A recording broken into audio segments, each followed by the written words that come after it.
for 2022 RPOD 196. Start right in the back bumper here. If you just kind of squeeze that cap and pull it out of there, inside of that back bumper, you're going to find your sewer hose. Take note of those two ears and the adapter here. That's how I'll be hooking it up to your sewer system. And the hose itself, once fully extended, is about 20 feet long. Just keeping it stored in the back bumper back here to help keep any sort of stench out of the unit, keep things that bit fresher. That cap just presses back into place. Down in this corner, as well as in each corner of the trailer, you're going to find these stabilizer jacks here. So what they do is they just run down, contact the ground, give it another turn or so just to firm it up. It'll get rid of any sort of bounce or sway that you see you got in the unit right now, just to keep things firm while you're out camping. Straight up from there, you're going to find your power inlet. So as you pop that cap open, you're going to find a little notch in the bottom corner there. It's going to line up with this notch here. Press those in together, give it a little eighth turn, that'll lock it into place, and then you get the threaded collar in the back there to really lock it down. Following the cord back, you're going to find a standard 30 amp end there. Most campsites are going to have that. You can just plug straight on in and you're good to go. We do also provide you with a 15 amp adapter, so if you're looking to plug in at home to charge your batteries or run your fridge, you've got the power to do so. Right beside that, you got a cable and satellite inlets. Just a coax cable plug into there, fires up at your TV location. Another step down, we've got your gray water valve here. So this cap, if you just kind of press on it and give it a turn, you can pop it on out of there. You see it's got the same ears on it that your sewer hose had, so that'll attach the same way, pressing it in until it turns and clicks. And right there, you can see you got your gray valve, so you just pull that valve off to the side, allows it to drain itself out. Your gray tank is going to be filled from your sinks as well as your shower, so typically your cleanest water, you'll be dumping this last. Right ahead of the wheel, we've got your sewer connection, so the same cap on it, same sort of valve. The only difference up here is that this is controlling your black tank.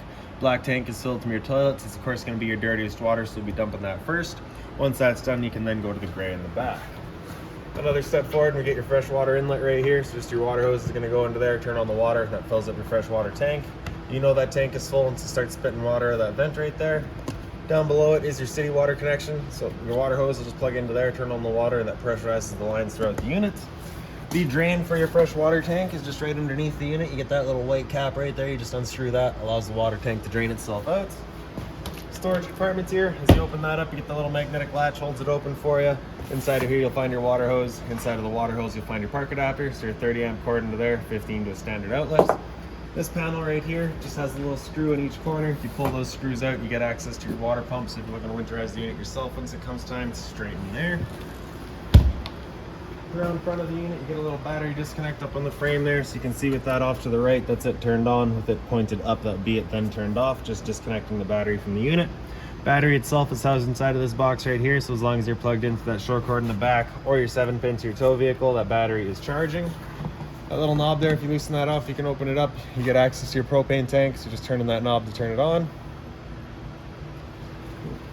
In front, you get a power tongue jack, so you get a little light switch on top, and then up is up, down is down. If your battery were to die and you lose control of this thing, you just pop this cap out of there. Inside of the back is a little manual override, so you can still run it up and down. Around the other side of the unit, you get the other end of your storage compartment here. So as you pop that open, same magnetic latch holds it open. Inside of here, you're gonna find all your manual overrides. So this guy right here is gonna be for that front tongue jack. And this guy right here is for all of your stabilizers. Okay. Then you get this water hose here as well. So just take note of those two ears and the little adapter there. It'll be hooking right into here. So you get a little space kind of at your 11 and 5 o'clock positions. Press that into there. Give it a little eighth turn that'll lock it in. That ties this hose then into your cold water line. So you do have the cold water at the end. You have all these selectable kind of settings there. Once you're done, you're just gonna kind of press on it and give it that turn to come out of there. And then you're gonna wanna stretch it out. Make sure you kind of let it drain itself out just because you don't want to be storing that water, of course. Inside of here, you also have your griddle. So this guy I'm just going to pull out and I'm just going to lay it down on my bench for right now. Then you also have your little table here. So for your table, you have this little channel. You get the notch in the top and then the ledge in the bottom. We're going to line this guy up kind of right over that. Let it fall into place. Right. Same sort of hanger for the griddle, where you have the same sort of channel right here. Right. So you're gonna line that up, let it fall into place, and bring these wings out. Then you can take your griddle, and it's got the little wings on either end. You're just gonna line those up and slide it into place.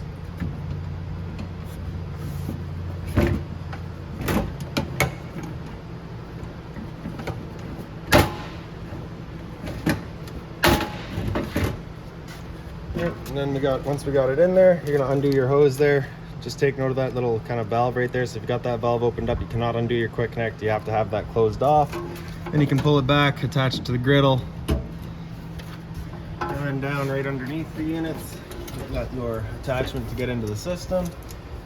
Same sort of outlet down here. Turn on the flow propane. Then once you got it all turned on, you can take that knob here, press it in, and just rapidly turning it past light just to clear the air out of the propane line.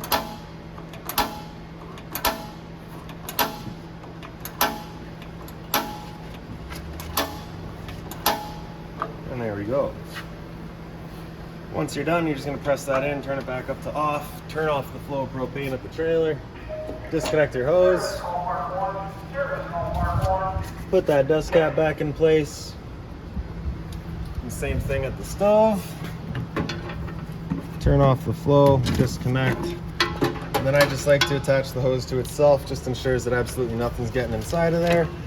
And then for storing it back away, we're pulling that guy off. Again, just sort it off to the side. Bring these wings up and fold them in. Up and out of there. And this guy will just sit against that back wall. The table sits on top of it with that kind of leg just folded into the kind of open space there. And then your griddle will sit right on top of it.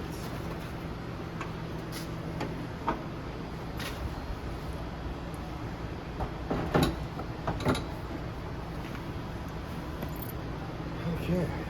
So also over here you got a little GFI protected outlet, so if you're looking to have TV or coffee or whatever outside, you got it. Spray port right up top. Right below that is your black tank flush. So you may notice over time, after having gone and dumped your black tank, your monitor panel is still reading a third or 2/3, whatever it may be.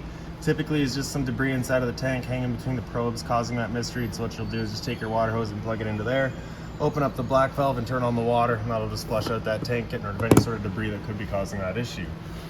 Straight up from there, we got your 2 exterior speakers, porch light right in between them. And then to the back of the unit, you get your fridge vent right here, so nothing back there for you to worry about, pretty much just for service. Down below that's your hot water tank. You're lining up that keyway there and you can pop it on open.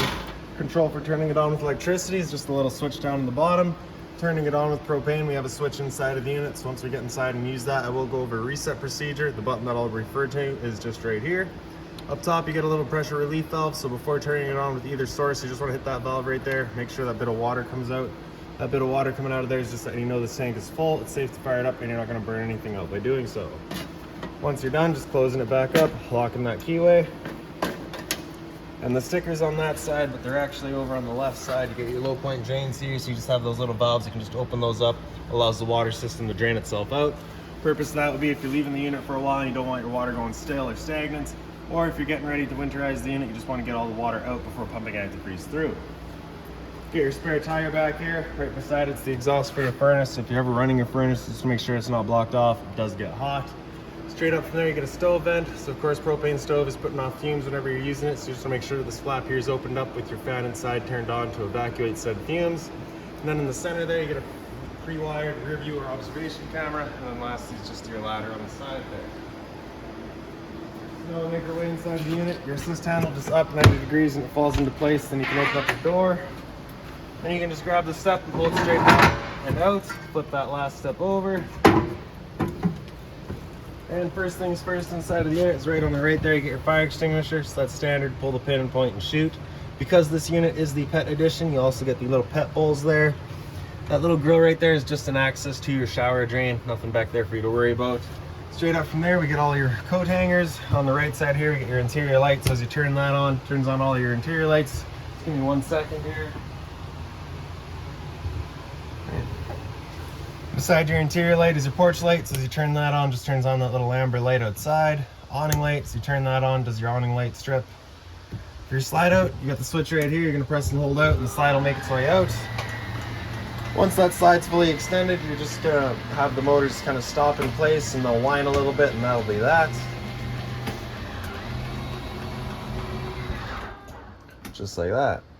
And on the far left is your awning. Press and hold extend and the awning makes its way out. So So once that awning's fully extended, we're gonna see a little black flap come down as well as the black to metal tube. Once you see that, you're gonna stop. If you're to continue extending, it will actually wind itself up backwards, in which case your fabric will be underneath the tube, allowing it to then hold water, accelerating the growth of mold and mildew. That flap's just a little sticky today, so we extend out and bring it back. It comes on down. Okay. So once you see that tube, you'll stop. Now if it were to start raining, it's of course gonna hold some water anyways, so what you can do is grab either arm, front, or rear, and you're just gonna pull straight down on it. Then you can see that changes the pitch of the awning out at the head, allowing water to then run off. Now if you like that angle better, because it does give you more shade, you can do the same thing with the arm up front. Before you bring them back in though, you just wanna make sure they're back out straight and fully extended, just so you're not running the risk of bending them. Now we'll press and hold the track, the awning will make its way back in. Again, we're just gonna watch and make sure that your fabric is over top of the tube. And another thing to keep in mind with your awning is once you get up to about 15-20 kilometers an hour wind, it is catching all that wind, so you again just want to bring it back in so you're not running the risk of bending your arms.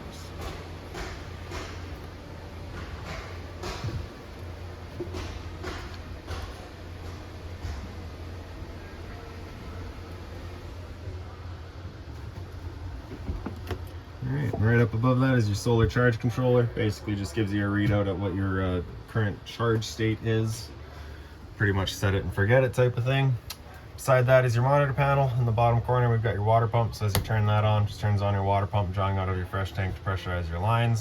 Beside that's your water heater, so you turn that switch on and get that little light there letting you know the ignition sequence will start.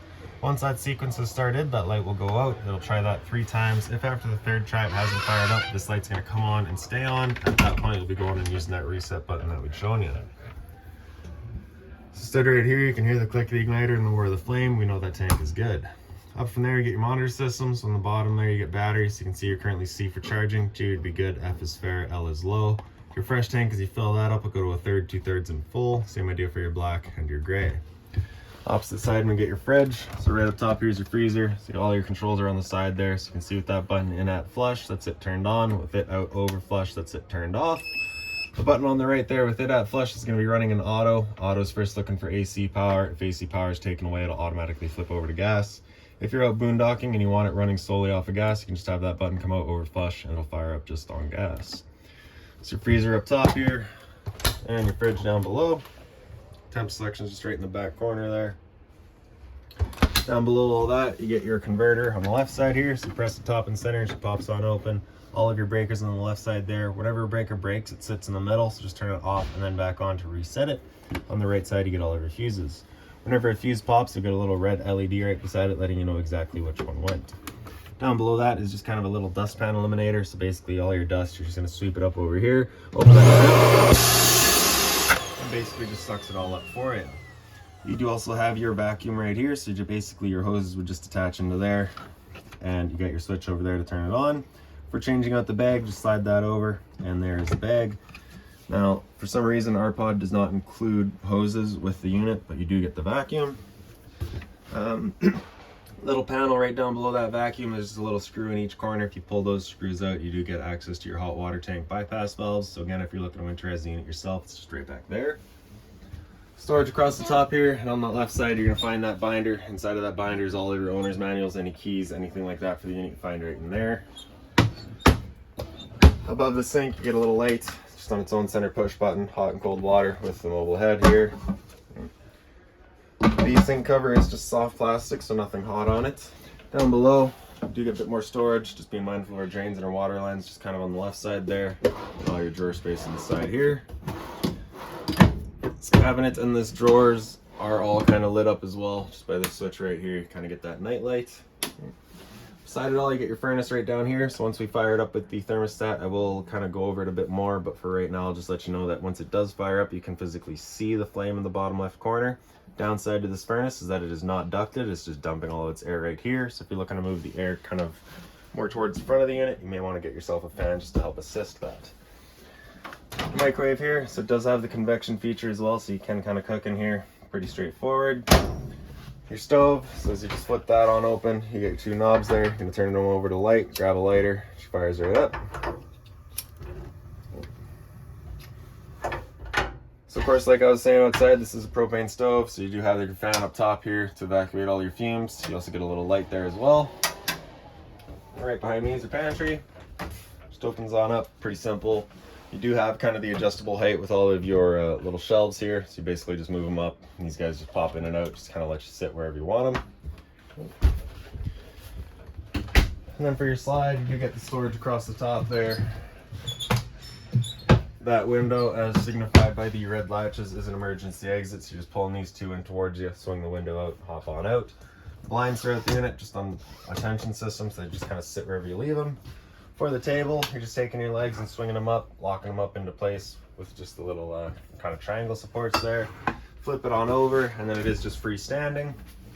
The couch does also fold, so if we pick up the base here, folds down, you get a bit of a bed.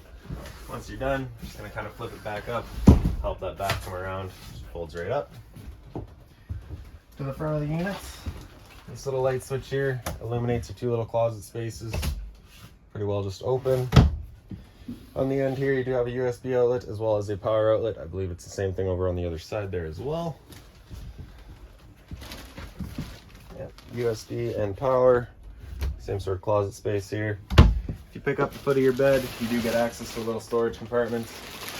And then right up at the front here, this window is kind of a dual purpose sort of thing. So you have two separate blinds there. You have this one here, which is of course just a screen. So if you had that window opened up, you can have still the screen, or you can bring the bottom up with it and you get a proper blind.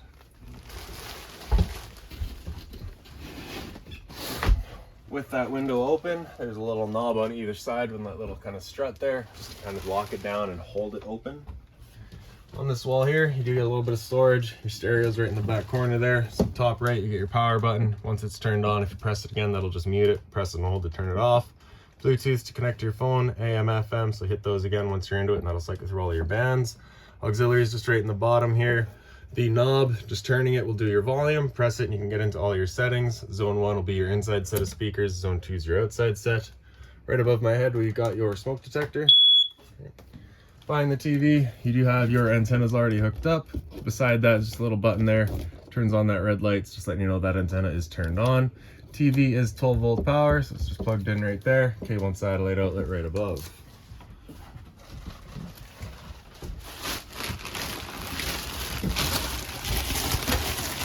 So this little button right there is for your inverter, so you can see if that little green light turned on, that's your inverter then turned on. It is sending power to the fridge, so if you were out dry camping and you didn't have any gas, or you didn't want to be wasting your gas running your fridge, you can turn on that inverter and it'll take your 12 volt battery power and convert it into 110 to run your fridge off of that.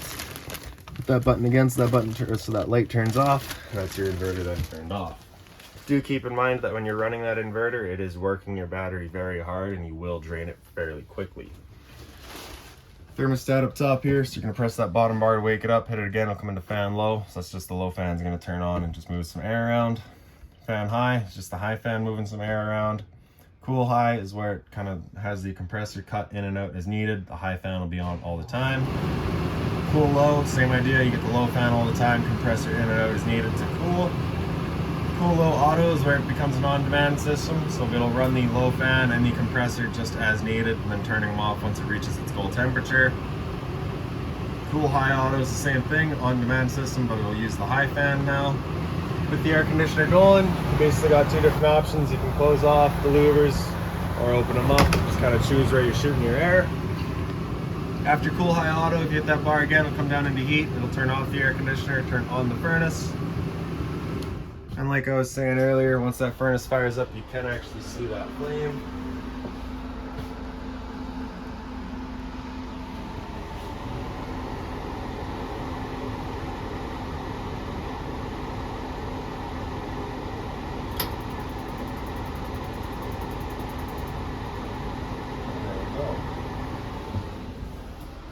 And after heat, if you just hit that bar again, it comes down into off, it just turns everything off. At any point, you're just using the arrows there to adjust your temperature. Straight down below that's your LP detector. Propane's heavier than air, it'll sit on the floor. That guy detects and starts going off just like a smoke detector would. For your bathroom door, you just got the little travel latch there, and then it just slides into the bathroom, and your light switch is right up on the wall there. Down below that, we get your toilet. It just flips on open, you get your flusher front and center. GFI protected outlet in the wall. Test down below, reset on top. So if you ever have outlets that don't work, it's the first thing you should check. Straight up above my head, you get a roof vent. So you just got that locking knob right there. So you're just gonna pull it down, and you can turn it to open it up. And then in the back corner here, you get your button there with all your different speeds. So you got 1, 2, 3, and 4. After 4, if you hit it again, it just comes down into 1. To turn it off, you gotta hit that off. And then you can turn that knob to close it back up. Once you have it closed tight, you're just gonna press that knob up to lock it into place. Medicine cabinets here. Down below that, you will find a toilet paper dispenser. We just don't install it simply because location is personal preference. Hot and cold water at the sink. A little bit of storage down below. Again, just mindful of your drains and your water lines. Behind me is your shower. So hot and cold water, of course, straightforward, standard head and hose. The only addition here being your shower miser. So with that pointed up, that's it using the shower just as standard. With it pointing down, it's taking all that water and it's just recirculating it back into your freshwater tank. So for example, you're out dry camping and you don't have, you've only got the water that you had in your freshwater tank. You don't have access to any other water. Instead of wasting the water waiting for it to get warm up here, you can instead just have that turned down, circulate that water back down into your tank. Once you know you got hot water, flip it back up and just kind of save yourself that extra bit of water. So that's about it for this unit. If you've got any other questions on it, please feel free to give us a call, 204-237-7272.